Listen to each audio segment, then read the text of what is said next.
തോക്കുകൊണ്ട് ജയിക്കാൻ പറ്റാത്ത യുദ്ധം ജയിക്കാൻ ബ്രിട്ടീഷുകാർ എപ്പോഴും ഉപയോഗിക്കുന്ന ഒരൊറ്റ ആയുധമേ ഉള്ളൂ: ചതി. അവർ ഹാജിയുടെ കൂടെ ഉള്ളവരെക്കുറിച്ച് പഠിക്കാൻ തുടങ്ങി. അദ്ദേഹത്തിൻ്റെ ഏറ്റവും അടുത്ത സുഹൃത്തുക്കളാരാണ്? ആർക്കൊക്കെയാണ് അദ്ദേഹത്തെ സ്വാധീനിക്കാൻ കഴിയുക? അങ്ങനെയാണ് ആ പേരിലേക്ക് ബ്രിട്ടീഷുകാർ എത്തുന്നത്: ഉണ്ണിയൻ മുസ്ലിയാർ. ഉണ്ണിയൻ മുസ്ലിയാർ ഹാജിയുടെ വെറുമൊരു അനുയായി ആയിരുന്നില്ല, ബാല്യകാല സുഹൃത്തായിരുന്നു. ഒരുമിച്ച് കളിച്ചു വളർന്നവർ. ഈ വിപ്ലവത്തിൻ്റെ തുടക്കം മുതൽ ഹാജിയുടെ വലം കൈയായി കൂടെയുണ്ടായിരുന്നയാൾ. ഖിലാഫത്ത് പ്രസ്ഥാനത്തിൻ്റെ ഒരു പ്രധാന നേതാവ് കൂടിയായിരുന്നു അദ്ദേഹം. ഹാജിക്ക് പൂർണ്ണ വിശ്വാസമുള്ള, സ്വന്തം ജീവൻ പോലും കൊടുത്ത് സംരക്ഷിക്കാൻ ഹാജി തയ്യാറാകുന്ന ഒരാൾ. ഈ ചൊങ്ങാത്തത്തിൻ്റെ ആഴം മനസ്സിലാക്കിയ ബ്രിട്ടീഷുകാർ അവരുടെ കെണി ഒരുക്കാൻ തുടങ്ങി. അവർ ഉണ്ണിയൻ മുസ്ലിയാരെ രഹസ്യമായി ബന്ധപ്പെട്ടു. അദ്ദേഹത്തിനു മുന്നിൽ അവർ 2 വഴികൾ വെച്ചു.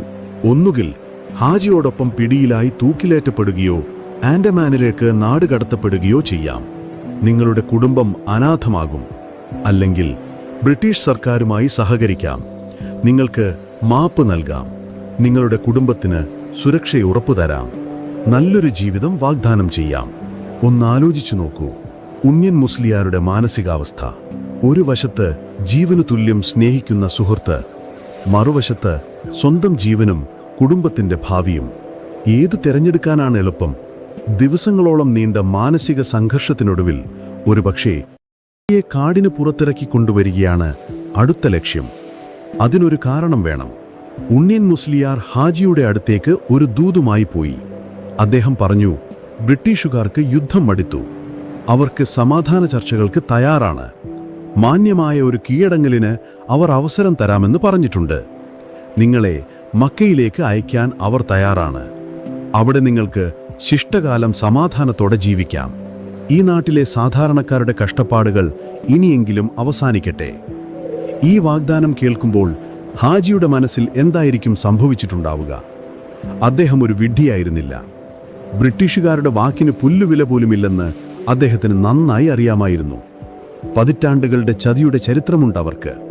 പക്ഷേ ഈ സന്ദേശം കൊണ്ടുവന്നിരിക്കുന്നത് ഉണ്ണിയൻ മുസ്ലിയാരാണ്. സ്വന്തം നിഴലിനേക്കാൾ അദ്ദേഹം വിശ്വസിച്ച സുഹൃത്ത്. ഉണ്ണിയൻ മുസ്ലിയാർ തന്നെ ചതിക്കുമെന്ന് അദ്ദേഹത്തിന് സങ്കല്പിക്കാൻ പോലും കഴിഞ്ഞില്ല. 1922 ജനുവരി 6. സ്ഥലം കല്ലാമൂല എന്നൊരു ചെറിയ കുന്നുപ്രദേശം. അവിടെ വെച്ച് ബ്രിട്ടീഷ് ഉദ്യോഗസ്ഥരുമായി ചർച്ച നടത്താമെന്നാണ് ഏർപ്പാട്. നേരം പുലർന്നു വരുന്നതേയുള്ളൂ. നേർത്ത മഞ്ഞുള്ള ഒരു പ്രഭാതം.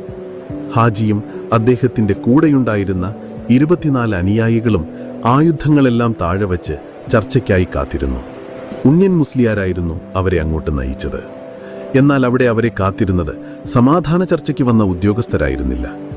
മരങ്ങൾക്കിടയിലും പാറകൾക്ക് പിന്നിലുമായി പതിയിരുന്ന ഒരു വലിയ ഗൂർഖ സൈന്യമായിരുന്നു. 100 കണക്കിന് തോക്കുകൾ ഒരേ സമയം അവർക്ക് നേരെ നീണ്ടു. ആ സൈന്യത്തിൻ്റെ തലപ്പത്ത് വിജയഭാവത്തോടെ ഹിച്ച്കോക്ക് നിന്നിരുന്നു. ആ നിമിഷം ഹാജിക്കെല്ലാം മനസ്സിലായി. താൻ ചതിക്കപ്പെട്ടിരിക്കുന്നു. അദ്ദേഹം ഒരു നിമിഷം ഉണ്ണിയൻ മുസ്ലിയാരുടെ മുഖത്തേക്ക് നോക്കി.